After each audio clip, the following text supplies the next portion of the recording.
এক বনে বাস করত কয়েকটি জীবজন্তু। সেই বনের রাজা ছিল সিংহ। সে শুধু সবসময় খেয়ে বেড়াত আর ঘুমিয়ে থাকত। একদিন এক ইঁদুর লাফাতে লাফাতে সিংহের গুহায় ঢুকে পড়ল।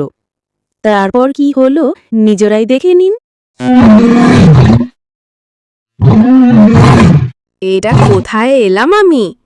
উই মা, কত সুন্দর খাবার! চকলেট কেক মনে হচ্ছে। যাই খেয়ে আসি।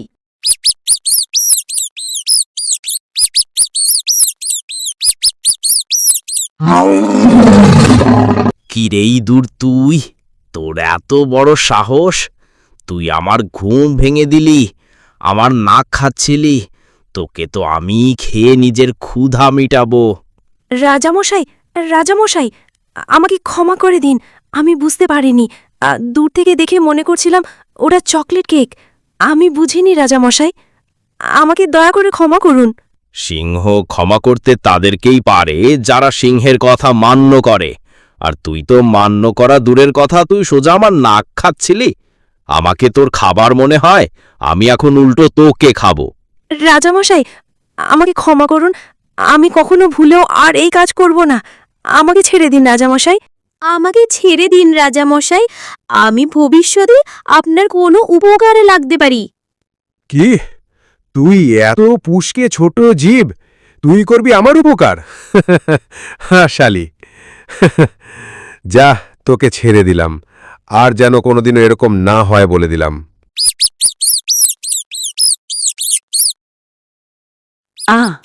পরিবেশটা কত সুন্দর, ভালোই লাগছে এখানে থাকতে। এ কি? এটা সিংহরাজার গর্জন না? নিশ্চয়ই রাজামশাই বিপদে পড়েছে। যাই তো।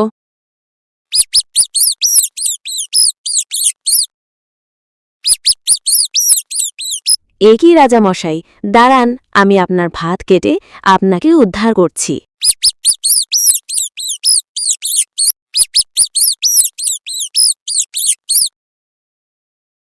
আপনাক বলেছিলাম না রাজামশাই, আমি একদিন আপনার উপকারে আসতে পারি। এখন দেখলেন তো? হ্যাঁ, তুই ঠিক বলেছিস। ছোটরাও যে এত বড় উপকার করতে পারে আগে জানতুম না। আজ থেকে আমরা দুজন বন্ধু হলাম। তারপর থেকে তারা ভালো বন্ধু হলো।